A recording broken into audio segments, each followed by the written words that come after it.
3번이나 영화화된 전설적인 소설 작은 아씨들. 작품은 작가의 실화를 바탕으로 쓰여졌다고 하는데요. 작품에 등장하는 매력적인 캐릭터들은 도대체 누가 모델이었을까요?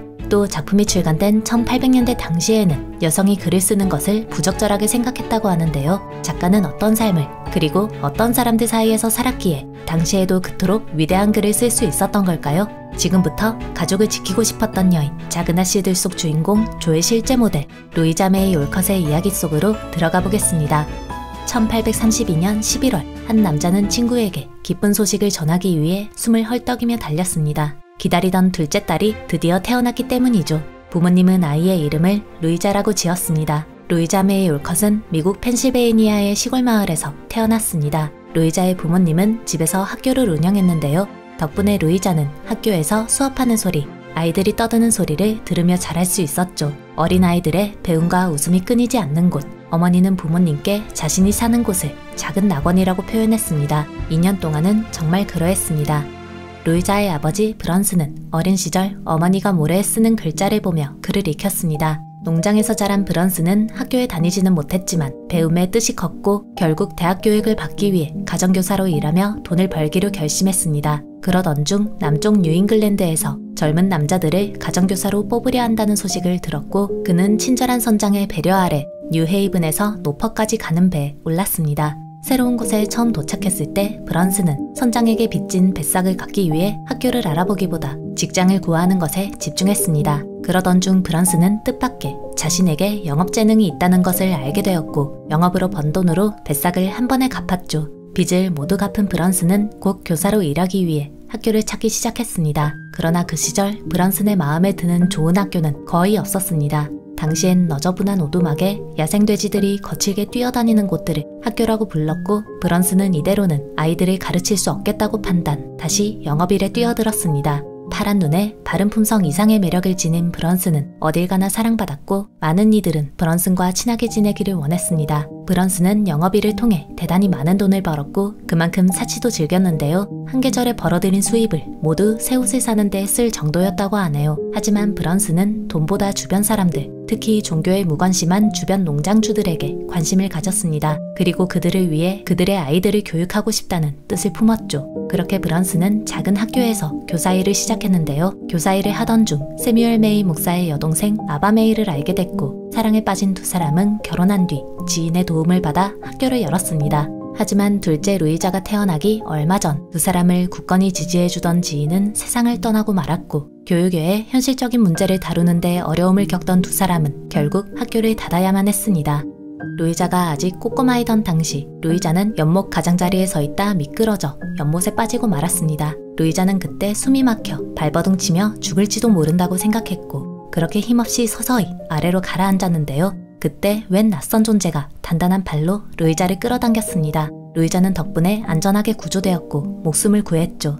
루이자를 살린 이는 아프리카계 소년이었습니다. 루이자가 빠진 것을 발견한 사람들은 겁에 질려 아무것도 하지 못했는데요. 그때 한 아프리카계 소년이 구경꾼들을 제치고 물속으로 뛰어들어 루이자를 구한 것이었죠. 소년은 루이자가 감사 인사를 할 새도 없이 사라져버렸습니다. 당시 미국에서는 아프리카계 미국인을 대상으로 내부 갈등이 점점 심해지고 있었습니다. 루이자는 그 사건을 계기로 인종의 마음을 열게 되었죠. 아버지는 작은 낙원의 학교를 닫은 뒤 햇빛이 가득 비추는 소박한 프리메이슨 사원에 학교를 다시 열었습니다. 그 사이 셋째 엘리자베스가 태어났고 가족은 평화로운 한때를 보냈죠. 하지만 루이자가 7살이 되던 무렵 학교는 거센 비난을 받으며 결국 문을 닫게 되었는데요. 자매들은 학교가 어째서 처음에는 인정과 지지를 받다 나중에는 비난을 받게 되었는지 어른들의 사정을 이해하지 못했습니다. 다만 루이자는 아버지의 친한 친구 윌리엄 로이드 게리슨이 목에 올가미가 걸린 채 거리에서 끌려갔다는 소식을 들었죠. 사람들은 노예 해방을 주장한 자는 교수형에 처해야 한다고 주장했고 마찬가지로 노예 해방론자인 브런슨이 아이들을 가르치는 것은 적절하지 않다고 외쳤습니다. 브런슨은 그런 비난에도 불구하고 모든 학생은 동등하게 교육받아야 한다고 주장했는데요. 브런슨의 주장에 화가 난 학부모들은 자기 아이들을 데리고 나갔고 올컷 가족은 부득이하게 콩코드로 이사하게 됐습니다. 이런 일도 있었습니다. 루이자가 조금 컸을 무렵 루이자는 부엌 오븐에서 이상한 소리를 들었습니다. 루이자는 호기심으로 오븐의 철문을 열었는데요. 겁에 질린 어떤 사람과 눈이 마주쳤죠. 바로 도망노예였습니다. 루이자는 깜짝 놀라 어머니께 달려가 사실을 알렸습니다. 어머니는 루이자에게 그는 콘트라밴드라고 알려줬죠. 콘트라밴드는 남부 농장에서 빠져나와 캐나다로 도망가는 신세의 노예를 지칭하는 단어였습니다. 도망간 노예들은 붙잡히면 다시 사슬로 묶이고 채찍질 당하는 신세가 되었고 숨겨진 사람들도 법적 책임을 받았죠. 하지만 그럼에도 불구하고 어머니와 아버지는 도망노예들을 숨겨줬습니다. 루이자에게 있어 5분의 숨은 도망노예 사건은 잊을 수 없는 일이 되었습니다. 이후에도 루이자는 이 사건을 잊지 못했고 혼자 노예 제도에 대해 종종 생각하곤 했죠. 아버지는 학교를 그만둔 이후에도 가족을 위해 할 수 있는 일이라면 무엇이든 했습니다. 농장일을 하거나 정원을 가꾸고 장작을 팼죠. 금전적으로 풍족하진 않았지만 다정한 농담이 끊이지 않을 정도로 집안 분위기는 따스했습니다. 인정이 넘치는 아버지는 자신들보다 가난한 자에게도 나눔을 실천했는데요. 가족은 하루 세 끼를 빈약하지만 꼭꼭 챙겨 먹었는데 도움이 필요한 가정이 있다는 걸 알게 된 후 세 번째 끼니는 그 가정에게 전달했다고 합니다. 이상주의였던 아버지는 책은 알지만 돈은 모르는 사람이었습니다. 그는 교육에 힘썼고 몇몇 영국인들은 그의 교육 계획에 깊은 관심을 보였죠. 그들은 얼마 뒤 아버지를 영국으로 초대했고 아버지는 기쁜 마음으로 영국으로 떠났는데요. 그 기간 동안 어머니는 홀로 자매들을 키워야 했습니다. 어머니는 당시 아버지를 대신해 아버지가 무척 아끼던 책 철로역정을 자매들에게 큰 소리로 읽어주곤 했다고 하네요. 그렇게 여름이 지나가려는데 아버지가 영국에서 돌아왔습니다. 그런데 어째서인지 아버지는 어른 둘과 첫째 애나보다 큰 소년 하나를 데리고 왔죠. 모두 노예제 폐지론자이자 초월주의자였는데요. 아버지는 그들과 겨울까지 함께 살 것이라고 갑작스럽게 발표했고 가족들은 아버지의 말씀에 당황했지만 아버지를 향한 믿음으로 아버지를 따르기로 했습니다. 당시 손님들에게 대접할 음식을 장만할 돈도 없던 어머니는 아버지와 달리 앞으로의 생활에 대한 근심 걱정에 깊이 빠졌는데요. 아버지를 사랑하는 마음 하나로 버티기로 결심했습니다. 아버지의 금전 개념에 관한 놀라운 일화가 또 하나 있습니다. 애나와 루이자가 10대 후반이 되었을 무렵 두 자매는 어머니와 함께 적은 수입을 어떻게든 늘려보기 위해 가정교사로 일하는 등 하루하루 최선을 다해 살았는데요. 그러던 중 아버지는 강의를 하겠다며 서쪽 지방으로 떠났고 올컷 가족은 아버지가 강의를 통해 어느 정도의 돈을 벌어오기를 기대하며 시간을 보냈습니다. 그리고 다가온 추운 2월의 어느 밤 아버지가 드디어 집에 도착했습니다. 가족들은 아버지를 기쁘게 맞이했고 반가운 인사를 나눈 뒤 아버지에게 슬쩍 강의료를 얼마나 받으셨는지 물었습니다. 그러자 아버지는 웃으며 지갑에서 단돈 1달러를 꺼냈죠. 그리고 말씀하셨습니다. 내년에는 더 열심히 할게요. 숨막힐 듯한 정적이 흘렀는데요. 그때 어머니가 정적을 깨며 아버지에게 말씀하셨습니다. 아주 많이 잘해보겠다는 말로 들리네요. 루이자는 그때 어머니의 모습에서 존중과 애정이 무엇인지 배우고 깨달았다고 합니다. 아버지를 비롯한 초월주의자들은 사유재산은 옳지 못하고 모든 것은 공동 소유해야 한다고 주장했습니다. 그리고 인간을 위해 동물을 죽이거나 노동시키는 것은 옳지 않다고 생각했죠. 그렇기에 그들은 양에게서 빼앗은 양털이 아닌 기다란 리넨 작업복을 입었고 아침에는 찬물로 샤워했으며 고기 없이 채소와 빵, 과일, 곡물죽으로만 식사했습니다. 그들의 정책은 안타깝게도 수입에는 도움이 되지 못했고 결국 가족은 항상 수입과 곡식을 걱정해야 했죠. 아버지는 어린 아이들과 아내를 위해 농장에서 열심히 일했는데요. 가족을 먹여 살릴 정도의 여유를 얻지 못했습니다.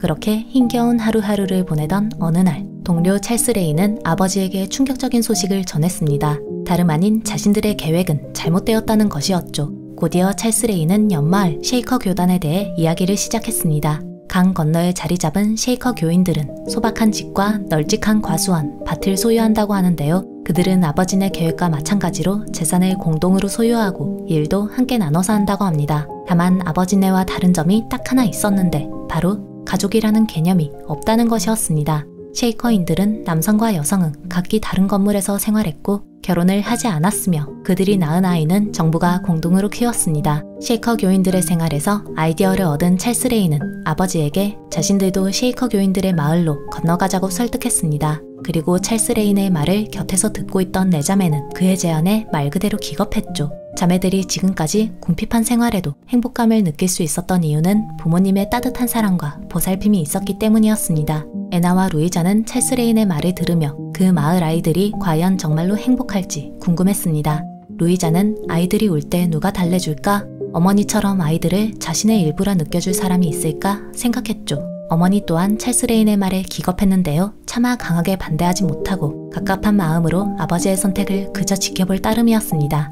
아버지는 항상 다음과 같이 주장하곤 했습니다. 아이들이 자신만의 생각과 감정, 영혼을 가져야 한다고 말이죠. 그렇기에 아버지는 이번 일에 있어서도 아이들에게 의견을 물었고 애나와 루이자는 싫다고 강하게 대답했습니다.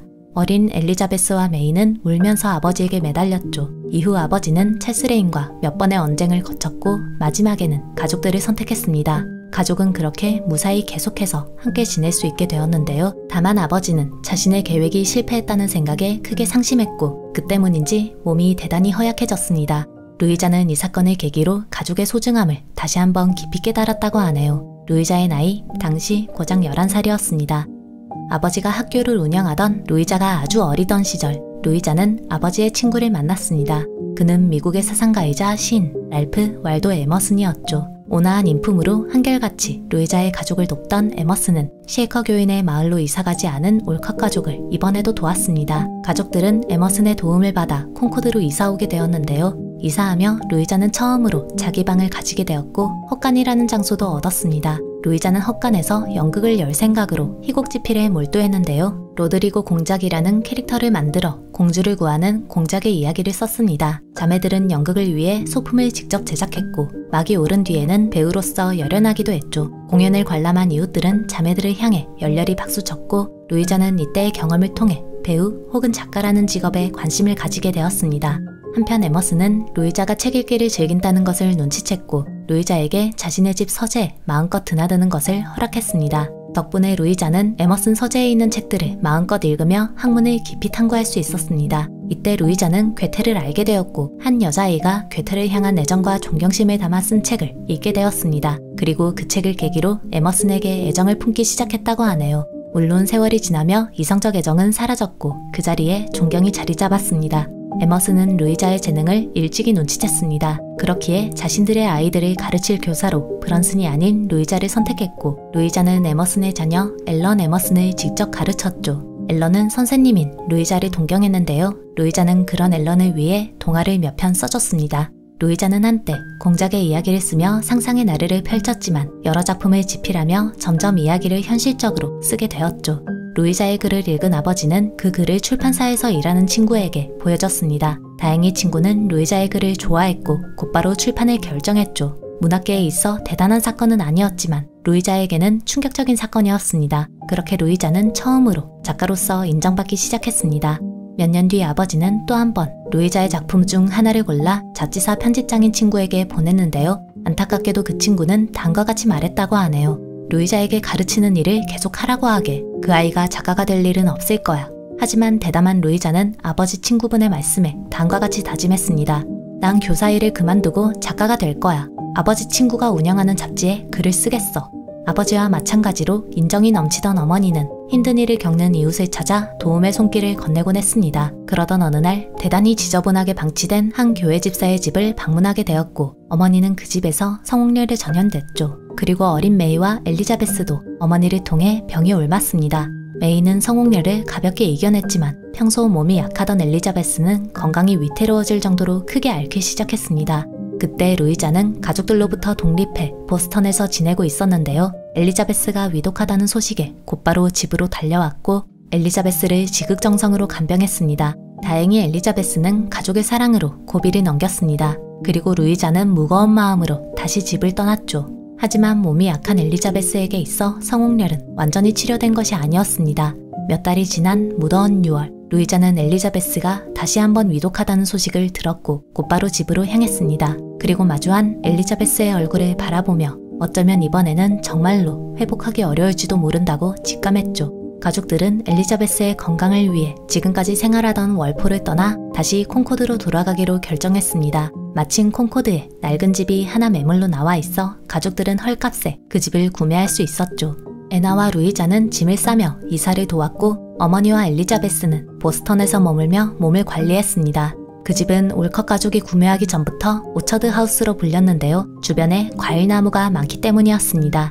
세자매는 엘리자베스를 향한 사랑으로 힘을 냈고 가구를 페인트 칠하거나 벽을 도배하며 집을 꾸몄습니다. 그렇게 가족이 모두 콩코드로 이사한 뒤 생활은 제법 평화롭게 흘렀습니다. 올컷 가족의 친구인 프랭클린 벤저민 샘보는 남자아이들을 위한 학교를 운영 중이었는데요. 자매들이 그곳에서 일할 수 있도록 도왔고 올컷 가족의 또 다른 오랜 친구인 나다니엘 호손의 아들 줄리언 호손은 메이를 좋아해 자주 집에 방문하곤 했습니다. 그렇게 많은 이들과 교류하며 가족은 행복한 시간을 보냈죠. 하지만 즐거움은 오래가지 않았습니다. 1월이 되며 엘리자베스의 몸이 더욱 나빠졌기 때문이죠. 루이자는 세 자매 중 자신을 특히 따르는 엘리자베스를 위해 하루 종일 엘리자베스 곁을 지켰습니다. 그럼에도 불구하고 다가온 3월, 엘리자베스는 태어나 첫 숨을 토해냈던 어머니의 품에 안겨 조용히 마지막 숨을 내쉬었습니다. 한때 아버지와 함께 교류하던 초월주의자들 중 몇몇은 아직도 연락이 닿았습니다. 그들은 부릉농장과 관련이 있었는데요. 부릉농장은 재산을 공동으로 소유하는 사람들이 모여 산 곳이었습니다. 부릉농장의 일원인 호손, 호스머, 프렛 가족 모두 아버지의 소중한 친구였습니다. 올컷 가족이 콩코드로 이사했을 때 호손 가족은 그들이 자신의 집에서 머물 수 있도록 지원해줬습니다. 호스머 가족은 자매가 학교에 입학할 수 있도록 힘써줬고 프렛 가족도 올컷 가족과 정신적으로 많은 교류를 했죠. 특히 프렛 가족의 아들 존 브리지 프렛은 애나와 사랑에 빠져 약혼을 발표했습니다. 루이자는 가족 해체를 받아들일 수 없었습니다. 애나가 존을 좋아하니 루이자도 존을 좋아하기로 결심했지만 여전히 결혼 소식을 달갑게 받아들이긴 어려웠죠. 다가온 봄, 애나는 오처드 하우스에 있는 커다란 느릅나무 아래에서 결혼했습니다. 모두가 춤을 추며 두 사람을 진심으로 축복했죠. 그리고 시간이 얼마쯤 지난 뒤 루이자는 새로운 삶을 꾸리고 있을 언니를 만나기 위해 신혼집으로 놀러 갔는데요. 어떤 장면을 목격했는지는 모르지만 루이자는 언니의 집에서 돌아온 뒤 일기에 다음과 같이 적었습니다. 아주 사랑스럽고 예쁜 모습이었다. 하지만 나는 자유로운 독신으로 머물며 혼자 힘으로 살아가려 한다. 참고로 루이자메이 올컷은 평생 독신으로 살았습니다.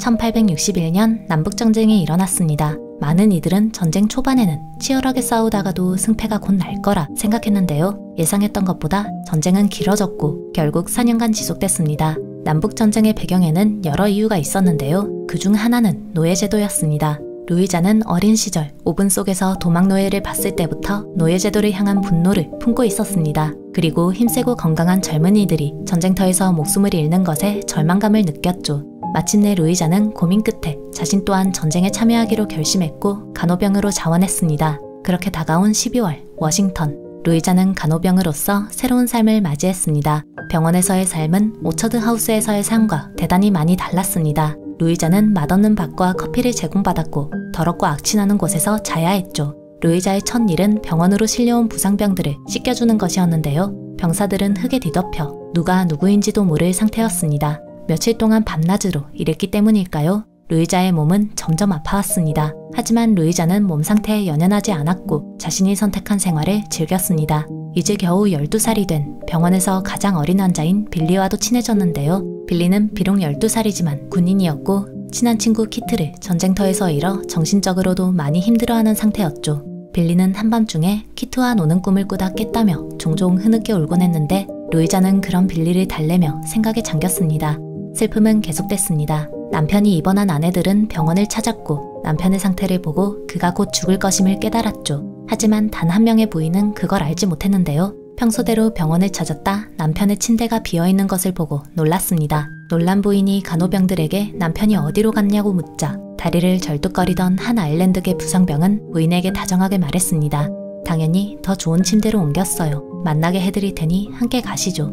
루이자는 그곳에서 많은 친구를 사귀었고 집에만 있었다면 알 수 없었을 일들을 여러 경험했습니다. 그리고 그 경험들은 훗날 루이자가 작가로 성공하는데 큰 밑거름이 되었죠. 다만 병원의 악취나는 더러운 환경은 독이 되었습니다. 간호병과 군의관들은 병원에서 일하며 자연스럽게 전염병에 노출되었는데요. 루이자 또한 전염병을 피할 수 없었습니다. 루이자는 결국 장티푸스에 걸렸고 침대에서 일어날 수조차 없는 몸이 되어버렸습니다. 루이자는 건강을 되찾으면 다시 간호병으로 일하려 했는데요. 기대와 달리 건강은 쉽게 나아지지 않았고 루이자의 소식을 들은 아버지는 루이자를 집으로 데려가기 위해 병원에 방문했습니다. 침대에서 눈을 뜬 루이자는 아버지의 얼굴이 보이는 것을 믿을 수 없었습니다. 하지만 데리러 왔단다 라고 말씀하시는 음성은 분명 아버지의 것이었고 약 일주일 동안 집에 돌아가지 않겠다고 버티고 버티다 차도가 없자 결국 아버지를 따라 안타까운 마음을 뒤로하고 집으로 돌아왔습니다.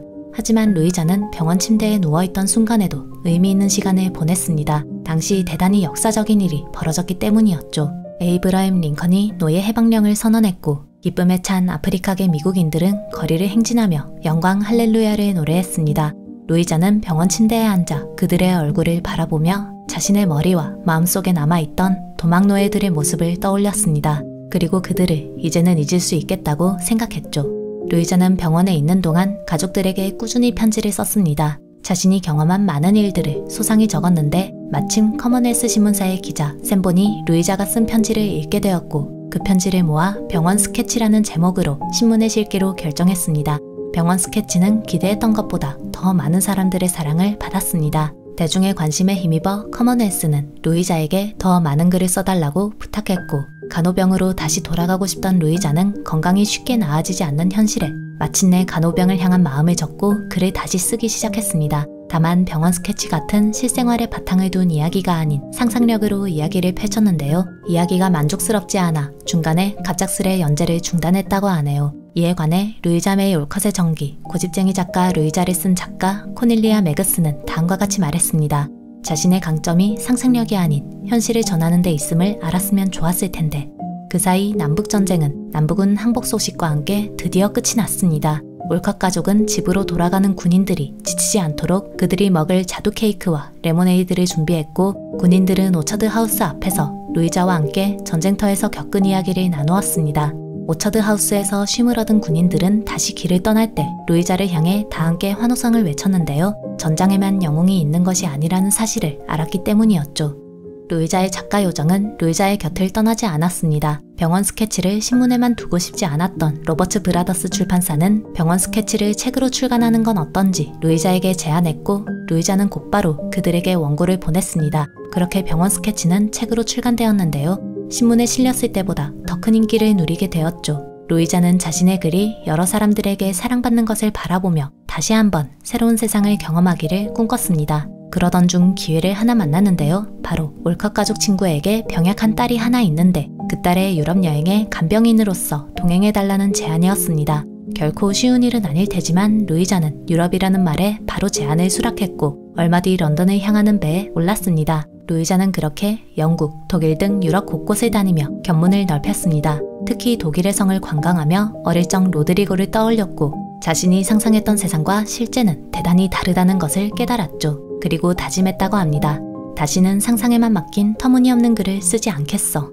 영국과 독일을 둘러본 후 루이자와 친구는 스위스 브베에 머물렀습니다. 브베는 친구가 건강을 회복하기에 아주 좋은 환경을 갖추고 있었죠. 그리고 루이자는 그곳에서 한 젊은 청년과 만났는데요. 18살에서 20살 정도로 보이는 폴란드 출신의 청년이었습니다. 청년의 얼굴은 하얗고 머리카락과 눈동자는 검은색이었으며 몸이 많이 아픈지 야위어 있었죠. 이름은 라디슬라스 비스니예프스키였습니다.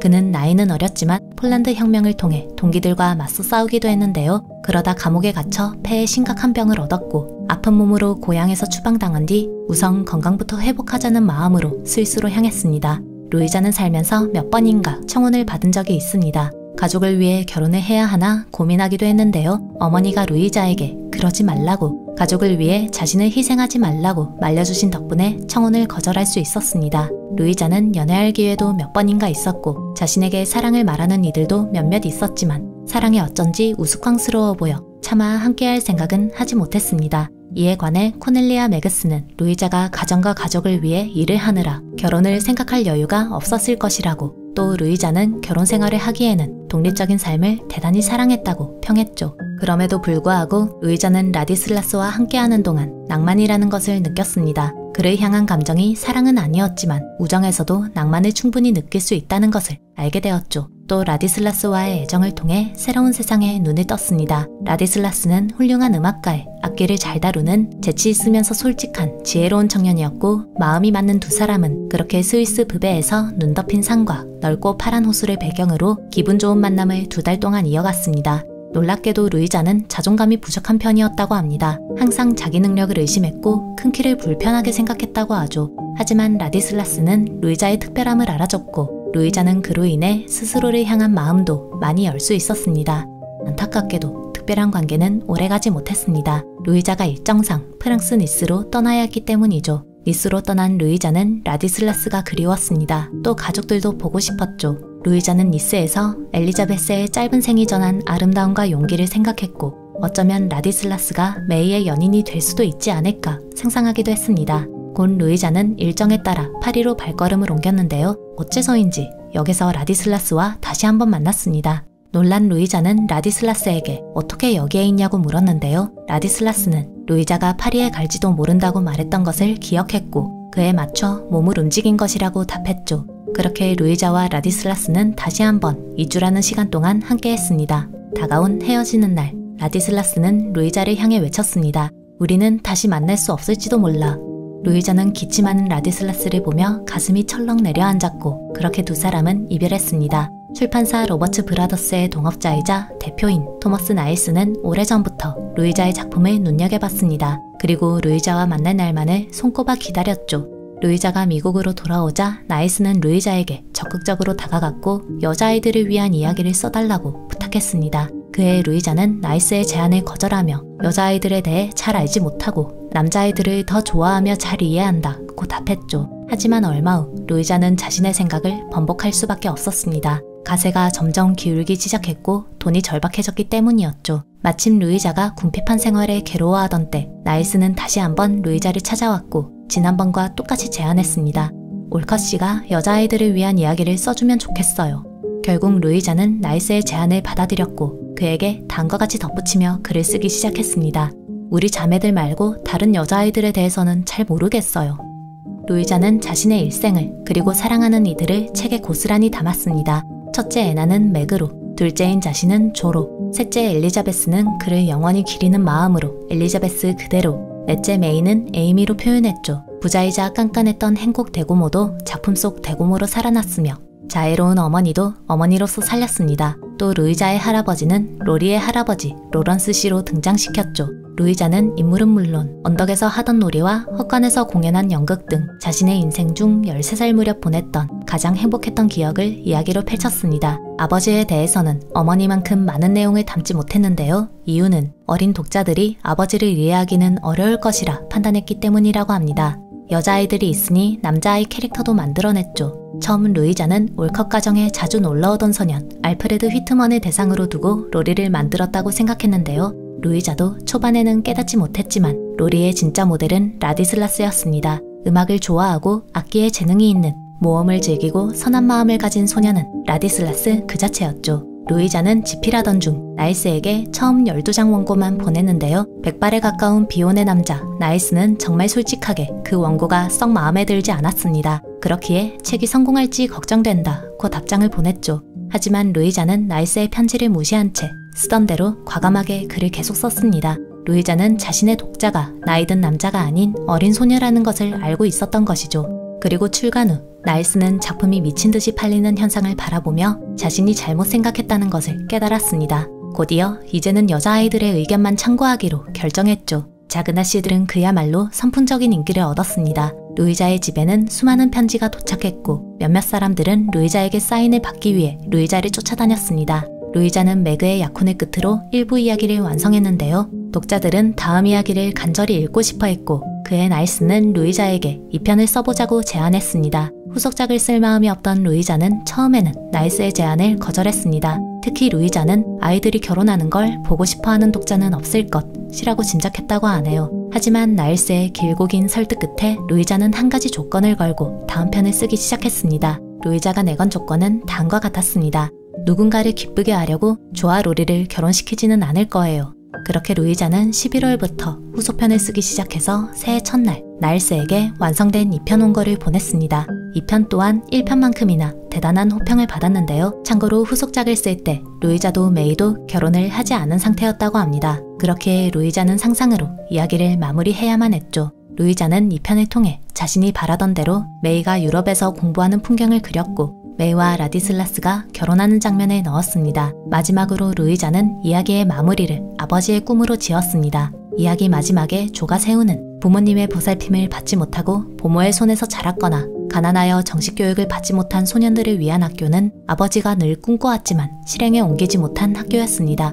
루이자는 조가 그런 학교를 세움으로써 상상으로 남아 아버지의 꿈을 이루어드렸죠. 토머스 나일스는 진 잉겔로우, 에밀리 디킨슨, 토머스 베일리 오드리치 등 당대의 훌륭한 작가와 함께 일했습니다. 그는 작가들을 공정하고 너그럽게 대했는데 그래야 출판업이 계속될 수 있다고 믿었기 때문이라고 하네요. 그런 나일스와 일한 덕분에 루이자는 작은 아씨들로 대단히 큰 액수를 받을 수 있었고 어머니를 비롯한 가족들은 더 이상 생계를 위해 일하지 않아도 되게 되었습니다. 메이는 루이자의 지원으로 유럽으로 유학을 떠났고 아버지는 딸의 성공에 힘입어 더 많은 강의를 다니게 되었죠. 아버지는 자신의 강연이 높은 평가를 얻는 건 루이자의 명성 덕분이라며 루이자의 마차를 얻어 탔다고 표현하기도 했습니다. 다만 어머니도 아버지도 연세가 드셨고 결국 몇 년 뒤 어머니는 세상을 떠나셨죠. 루이자는 훗날 어머니에 대해 다음과 같이 회상했습니다. 작은 아씨들 속 마치 부인의 모습은 사실 그대로였어요. 다만 좋은 점을 반도 못 담아냈지만요. 어머니가 세상을 떠난 후 가족들은 오처드 하우스에서 떠났습니다. 루이자는 처음부터 오처드 하우스를 그리 좋아하지 않았는데요. 엘리자베스와 그곳에서 즐거운 시간을 보내지 못했다는 억울함이 늘 마음속에 남아있었기 때문이라고 합니다. 시간이 흐르고 메이는 런던에서 만난 스위스 출신 어니스트 니어리커와 결혼식을 올렸습니다. 그리고 1년 뒤엔 아이를 낳았죠. 메이는 아이 이름을 언니의 이름을 따 루이자 메이 니어리커로 지었습니다. 하지만 기쁨이 오면 슬픔도 뒤따르는 걸까요? 메이의 출산 소식이 전해지고 얼마 뒤 루이자는 청천벽력 같은 소식을 들었는데요. 바로 메이가 죽었다는 것이었습니다. 어머니는 루이자에게 아버지를 부탁했고 메이는 루이자에게 아이를 부탁했습니다. 루이자는 어머니와 메이의 뜻에 따라 아버지와 어린 루이자를 끝까지 책임지기로 결심했고 어린 루이자를 곧 스위스에서 미국으로 데리고 왔죠. 덧붙여 첫째 언니 애나의 남편 존도 오래전 생사를 달리했기에 루이자는 애나의 아이들도 책임지고 있었습니다. 어린 루이자가 콩코드에 오고 2년째 되던 해 1882년 4월 랄프 waldo 에머슨이 세상을 떠났습니다. 에머슨에게 큰 영향을 받은 루이자는 그의 죽음에 깊이 슬퍼했고 그와 오랜 시간 교류한 아버지는 에머슨이 죽은 이후로 기력을 잃기 시작했죠. 루이자는 많은 이들의 죽음을 바라보며 그리고 쇠약해지는 아버지를 지켜보며 자신 또한 늙어가고 있다는 것을 느꼈습니다. 그래서일까요? 루이자는 그때부터 인생의 마지막을 천천히 준비했는데 먼저 가족이 살 수 있을 쾌적하고 밝은 집을 새로 구입했습니다. 그리고 친하게 지낸 조카 애나의 두 아들 중 둘째인 존을 법적 상속자로 지명했죠. 얼마 뒤 루이자는 자신의 작품을 사랑해준 독자들을 위해 아주 오랜 기간 동안 집필한 후속편 조의 아이들을 출간했고 책의 끝에 다음과 같이 적으며 이야기를 완전히 끝맺었습니다. 마치 가족 이야기는 막을 영원히 내리기로 하자. 참고로 루이자가 원고를 마무리한 곳은 마운틴 하우스였다고 합니다. 마운틴 하우스에는 독특한 점이 있다고 하는데요. 바로 그곳에서 창문을 통해 아래를 내려다보면 루이자가 11살이던 무렵 가족 모두가 쉐이커교인 마을로 헤어질 위기에 놓였던 그 지역이 보인다고 하네요. 루이자는 그곳을 바라보며 어떤 생각을 했을까요? 루이자의 병세는 날로 심각해졌고 루이자는 그로부터 2년 후인 1888년 3월 6일 세상을 떠났습니다. 루이자는 병약한 아버지 곁을 지키다 집으로 돌아온 뒤 숨을 거뒀다고 하는데요. 놀랍게도 루이자의 아버지는 루이자가 죽기 이틀 전 숨을 거뒀다고 하네요. 루이자는 자신의 죽음 직전까지도 아버지가 세상을 떠났다는 사실을 알지 못했다고 합니다. 고집쟁이 작가 루이자를 쓴 코넬리아 매그스는 루이자의 죽음에 대해 다음과 같이 평했습니다. 루이자가 삶에서 이루고 싶었던 꿈은 가족을 보살피는 것이었으니 진정으로 행복한 결말이었다. 긴 영상 봐주셔서 감사합니다. 지금까지 무비필이었습니다.